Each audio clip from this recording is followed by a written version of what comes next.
afternoon, everybody. How are we? Good to see all of you. It's an honor to be here with all of you. A lot of familiar faces in the room, a lot of new faces. And President Trump is back, and the golden age of America has most definitely begun. The Senate has already confirmed 5 of President Trump's exceptional cabinet nominees: Secretary of State Marco Rubio, Defense Secretary Pete Hegseth, CIA Director John Ratcliffe, Homeland Security Secretary Kristi Noem, and Treasury Secretary Scott Bessent.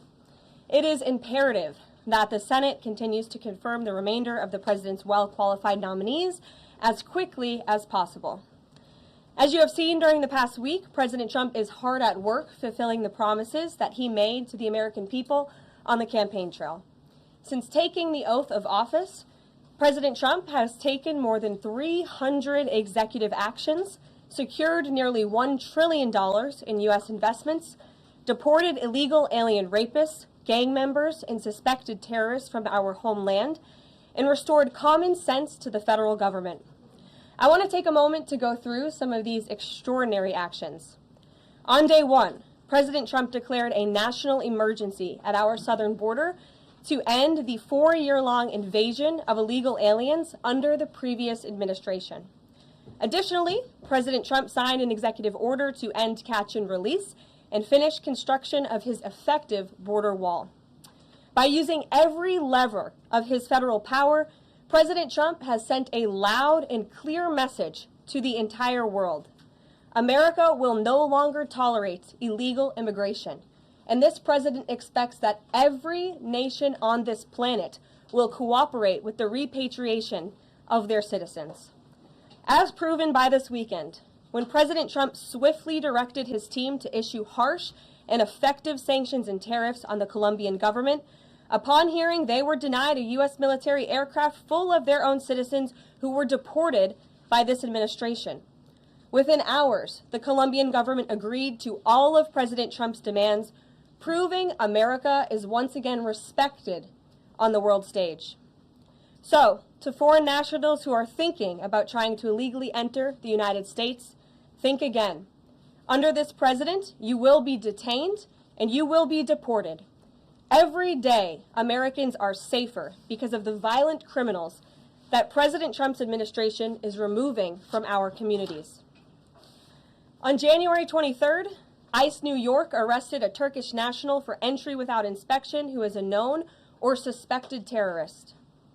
On January 23rd, ICE San Francisco arrested a citizen of Mexico unlawfully present in the United States who has been convicted of continuous sexual abuse of a child aged 14 years or younger. ICE St. Paul has arrested a citizen of Honduras who was convicted of 4th-degree criminal sexual conduct with a minor. ICE Buffalo arrested a citizen of Ecuador who has been convicted of rape. ICE Boston arrested a citizen of the Dominican Republic who has a criminal conviction for 2nd-degree murder. This criminal was convicted of murder for beating his pregnant wife to death in front of her 5-year-old son. And ICE St. Paul also arrested a citizen of Mexico who was convicted of possessing pornographic material of a minor on a work computer.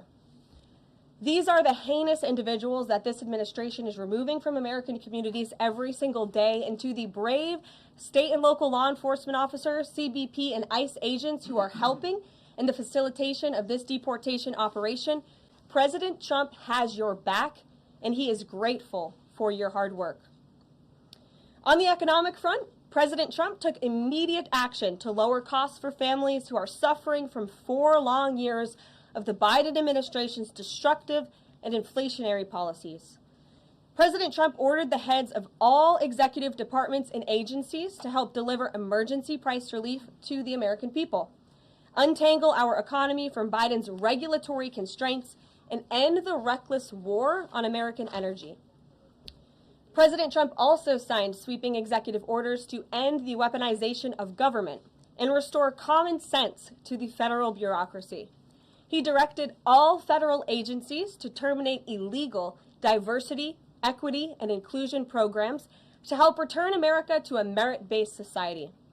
President Trump also signed an executive order declaring It is now the policy of the federal government that there are only two sexes, male and female.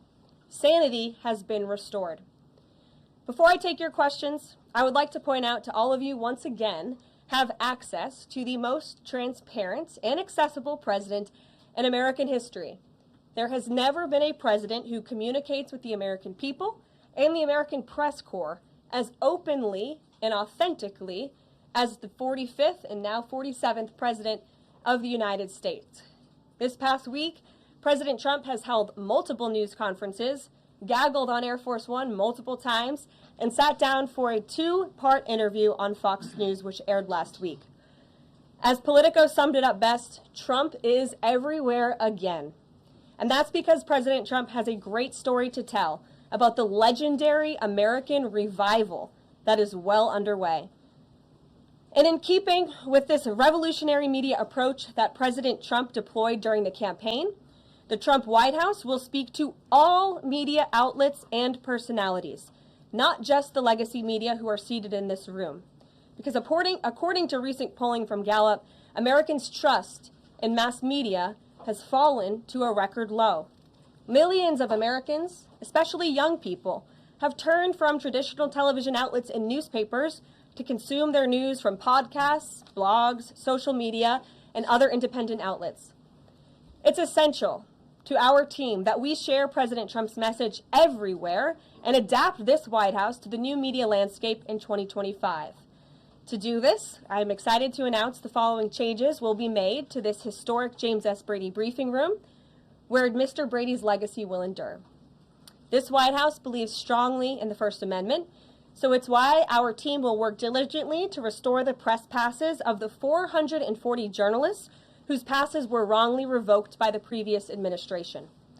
We're also opening up this briefing room to new media voices who produce news-related content and whose outlet is not already represented by one of the seats in this room. We welcome independent journalists, podcasters, social media influencers, and content creators to apply for credentials to cover this White House. And you can apply now on our new website, whitehouse.gov/newmedia. Starting today, this seat in the front of the room, which is usually occupied by the press secretary's staff, will be called the new media seat. My team will review the applications and give credentials to new media applicants who meet our criteria and pass United States Secret Service requirements to enter the White House complex. So in light of these announcements, our first questions for today's briefing will go to these new media members whose outlets, despite being some of the most viewed news websites in the country, have not been given seats in this room. And before I turn to questions, I do have news directly from the President of the United States that was just shared with me in the Oval Office. From President Trump directly, an update on the New Jersey drones.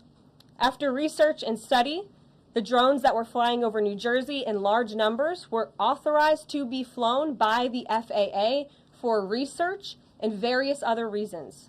Many of these drones were also hobbyists, recreational, and private individuals that enjoy flying drones. In time, it got worse due to curiosity. This was not the enemy.